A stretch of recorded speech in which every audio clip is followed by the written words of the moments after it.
So I'm going to pull this pin out here, and the action sits on a sled. I have to look down to make sure I don't break any hammers.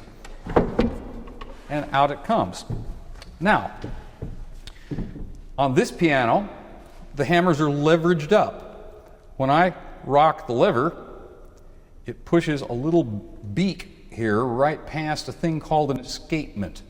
So the hammer can hit the string and then fall right back without making a thunk. The hammer heads are covered with deer skin. And since piano builders were experimenting all the time during this time period, because piano was a new type of instrument, some people use the shiny side of the deer skin up, and some people use the fuzzy side. And this piano uses the fuzzy side. So as you can see, we've got the key lever, the hammer, a thing called a back check so that it doesn't bounce back like someone on a trampoline, and then the escapement so that the hammer can escape and fall back down. Now we'll put the action back in, and we'll hear that the sound of this piano isn't nearly as loud as that of the modern piano. But what it has is an interesting tone color change. If I start by playing really softly and I start to play louder, you're going to hear the actual attack of the sound change.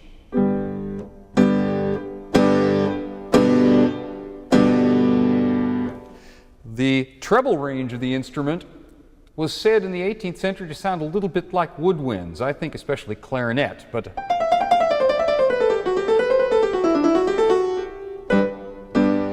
bass, on the other hand, is kind of reedy, and you can understand why in Mozart's piano concertos, even a small instrument like this could stand out with an orchestra.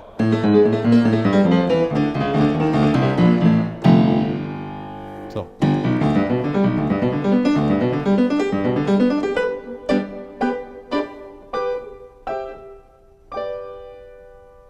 Now, you notice, well, those of you who might be able to see my knee down here, there's no pedal on this instrument like there is on a modern piano.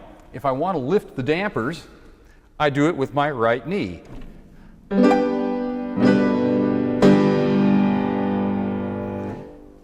If I use my left knee, I can interpose a layer of felt in between the hammers and the strings.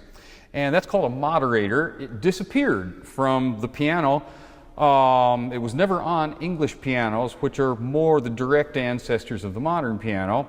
But when it disappeared, we lost a valuable tone color. It's very kind of muted and muffled. A little bit harp-like. We can imagine it in certain places in Beethoven and other composers. When these Viennese or South German style pianos got bigger, they still kept that moderator stop, and so they had that color as an option into about the 1830s or so.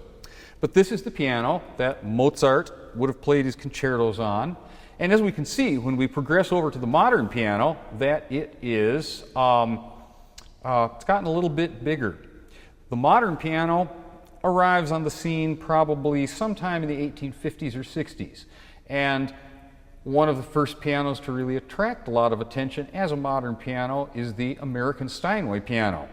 Now we know later that Steinway set up a factory in Germany, and what we have here is a German Steinway. It's from Hamburg in the north of Germany. What I think I'd like to do though is play you just a short selection on each piano, and you can hear for yourself exactly what the difference is between the instruments.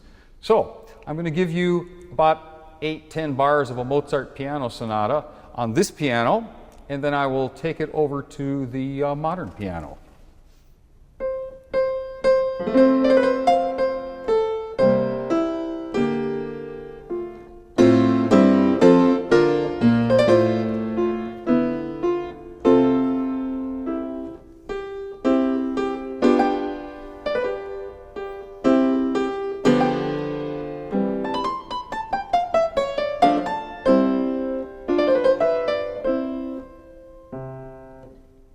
We move now from the South German Viennese style piano to the modern Steinway.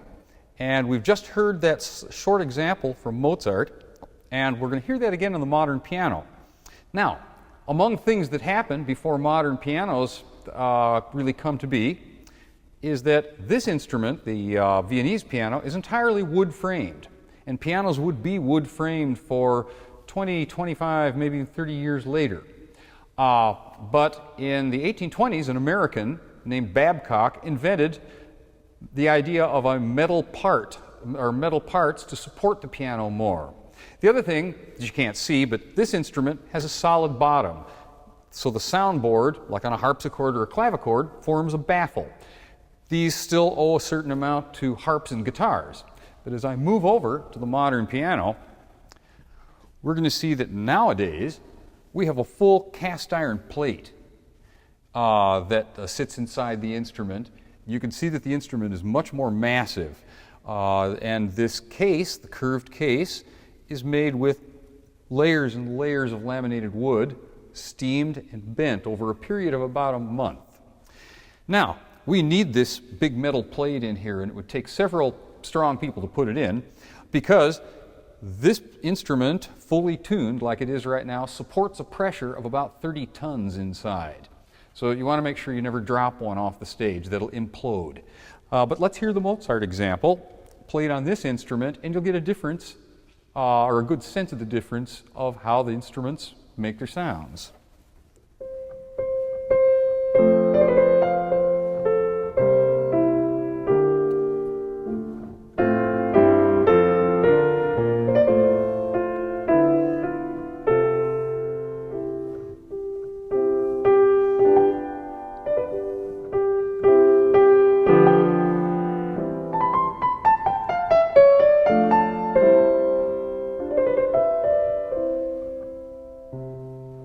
Now, the range of Mozart's piano was here to here.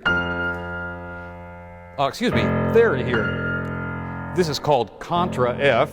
You'd notate it with two capital F's. This is little f3, F sharp 3, and G3. So again, we've got 58 notes here. We go to 88 notes now on the modern piano, and we have very long strings. Various processes came in that allowed them to build the piano bigger, louder, so that we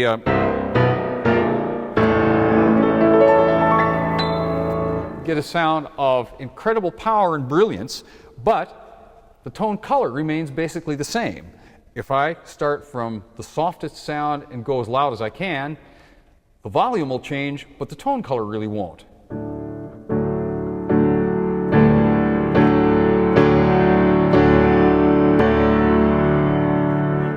Tone gets more and more massive, and this just reflects different musical needs. It's probably best to think that each of these historical instruments served the music of its own time best. After all, you wouldn't necessarily restore an old oil painting with acrylic paint.